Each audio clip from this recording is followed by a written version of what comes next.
I've spent the last 3 months building over 80 notebooks inside NotebookLM, testing every configuration and prompt pattern I could find. And after all of that, the biggest thing I learned is that the quality of your results is mostly decided before you type a single prompt, because there are 4 steps that shape every answer, every report, and every deliverable NotebookLM generates. So today, I'm going to break down all 4 steps and show you exactly how to build a setup that actually gives you what you need. So to get started, I'll head over to notebooklm.google.com, and from here you can click on Try NotebookLM to open it up. I'm going to create a new notebook by clicking right here, and the first thing it asks you to do is add your sources. This is step 1, and it determines the quality of everything else you'll get out of this notebook, because NotebookLM works completely differently from something like ChatGPT or Gemini. When you ask ChatGPT a question, it pulls from whatever data OpenAI trained it on, and you have no control over those sources. NotebookLM only uses the sources you give it, so every answer, every report, and every slide deck it generates comes exclusively from the documents in your notebook, which means the quality of what goes in directly controls the quality of what comes out. Now, the mistake I see constantly is people treating this like a junk folder. They grab a handful of PDFs, dump them in, and start chatting, and what they get back is vague summaries that barely say anything useful, because the AI is pulling from a small pool of information that was never checked in the first place. The right approach is to be selective. Every source you upload should be something you've already read, reviewed, or at least confirmed is credible and relevant to the specific project this notebook is for. So for this example, I'm building a notebook to prepare a product launch strategy for a stakeholder meeting on Thursday. I've already reviewed a few market research reports and competitor breakdowns that I trust, so I'll start by uploading those. When I click Add Sources, you'll see several options here, and I'll upload a market sizing report for our target segment along with a couple of competitor landing pages I've already gone through. Now, NotebookLM also has a built-in research tool that can find sources for you. If I click Add Sources and select Web, there are 2 options: Fast Research, which does a quick scan and pulls in a handful of links, and Deep Research, which runs a full automated search in the background, browses hundreds of pages, and comes back with a detailed report plus recommended sources. And when you type your research prompt, you can actually tell it which types of sources to include and which to ignore, and that one detail makes deep research way more useful. I'll type Research Product Launch Strategies for B2B SaaS Companies. Focus on industry reports, case studies, and data from consulting firms. Exclude blog posts, opinion pieces, and listicles. That one extra sentence means every source it finds is actually worth reading, and you're not filtering through filler afterward. Now, the results deep research gives you can be really good, but they're still sources that you haven't personally read. So before you hit import on any of them, open each one individually, skim it, and decide whether it belongs in this notebook. It takes 5 extra minutes, but it keeps your notebook clean, and a clean notebook is what gives you reliable answers later. So now I have about 8 sources loaded in on the left, and the mix matters. I've got market research for the bigger picture, competitor pages for positioning context, internal survey data for our specific audience, and a first-hand account from our product lead. That combination gives me much better answers than 8 documents of the same type. And once your sources are in, there is a quick check to make sure the AI does not have any blind spots. I'll type, are there any contradictions or conflicting data points across my sources? And NotebookLM scans everything and flags where 2 documents disagree. Like if one report says our market research report states that the average pricing benchmark for enterprise B2B SaaS ranges from $20,000 to $250,000 annually. However, the market sizing report sets a much higher floor, estimating the average enterprise contract value to be between $75,000 and $250,000 annually. For a meeting, that kind of contradiction would be embarrassing to discover after you've already built a whole strategy around the wrong number. So catching it now means every answer from this point forward is built on information I actually trust. So that's step 1. But there's a 30-second configuration that most people never touch, and skipping it is exactly why their notebooks give them generic answers. To see what that default output actually looks like, I'll type the exact prompt I'd use for my stakeholder meeting. Based on the competitor analysis and market research in my sources, what are the strongest positioning angles for our launch? And the response is really bland. It gives me 5 generic positioning angles that could apply to any SaaS product in any market. There's nothing wrong with the information, but there's nothing specific to my launch either. Now watch what happens when I configure step 2.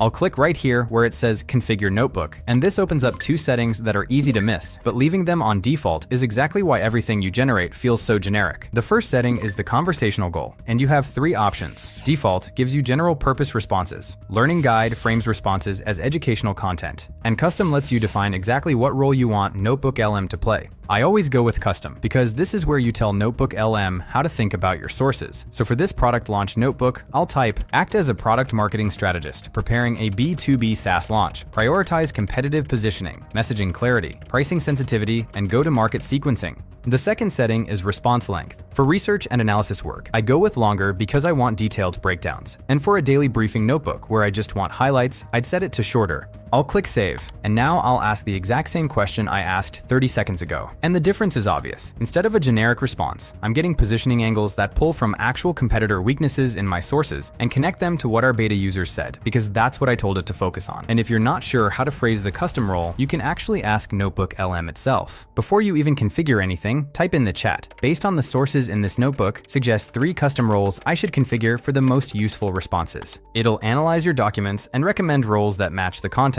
which is a much better starting point than guessing. And that's step 2. But a good setup only gets you a good first answer. And if you stop there, you're working with a first draft full of blind spots that'll show up at the worst possible time. There's a way to catch all of them before that happens. I use a 3-prompt workflow on every notebook I build, and I call it ACG, Analyze, Challenge, and Gap. The first prompt is Analyze, which is what we just did. You ask NotebookLM to pull insights from your sources. The second is Challenge. I'll type, what are the weakest assumptions in this analysis, and which claims have the least supporting evidence? And this forces NotebookLM to push back on its own output. It might flag that one of my positioning angles relies on several claims about product market fit, or that the pricing sensitivity claim doesn't account for enterprise buyers. These are exactly the questions a stakeholder would ask. And now I have the answers before I walk into the room. The third is Gap. I'll type what's missing from my sources. What topics or data points would I need to make this analysis complete? And NotebookLM will tell you what's not in your notebook. Things like your sources don't include any specific total addressable market, or your sources lack validated qualitative buyer personas that map specific psychological drivers. That one prompt tells you exactly what to upload next, so your notebook keeps getting stronger every time you use it instead of staying the same. Now, before I move on, I want to show you 2 features in the chat that make all of this more useful. First, the citations. Every claim in a response has a small reference marker, and if I hover over any of them, I can see the exact quote from the exact source that backs it up, which means I can verify any claim against the original document in about 2 seconds. That kind of traceability is something you just don't get from a general chatbot, because those pull from training data you can't see and can't check. Second, over on the left, every source has a check mark next to it, and those check marks control which sources the chat draws from. So if I want to ask a question specifically about what our beta users said, I can uncheck everything except the survey data and ask,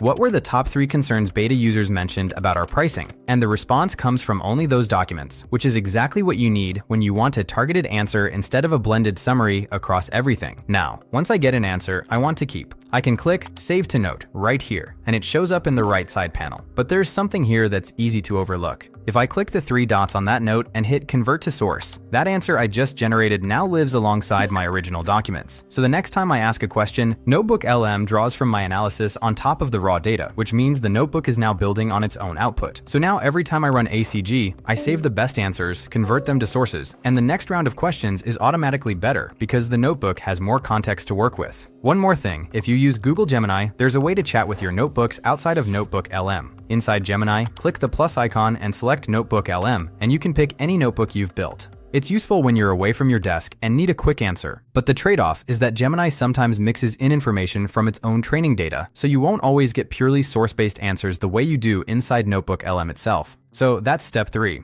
But everything so far has been conversation, and I still need actual deliverables for Thursday. A briefing doc, a comparison table, and something I can listen to on my drive home to catch anything I missed, and I don't want to build any of them manually. Over on the right side of the screen, there's a panel called Studio. If you don't see it, there's a small toggle that opens it up. This is the final step, and it takes everything in your notebook, all your sources, your saved notes, and your configured settings, and turns it into finished outputs you can actually use. And there are a lot of output types in here. Things like video overviews, mind maps, even flashcards and quizzes. But I want to focus on the 3 that I use on every single project because they produce the most usable results for actual work. The first is audio overviews, and this is the feature that originally made NotebookLM so popular. It generates an AI podcast with 2 hosts discussing the content from your sources, and the default version covers everything in a general overview, which is fine for a first listen, but not very targeted. The way to get significantly better results is to click the pencil icon before you generate, because that opens up format options that completely change the output. You'll see Deep Dive, Debate, Critique, and Brief. And for this product launch notebook, I'll pick Deep Dive.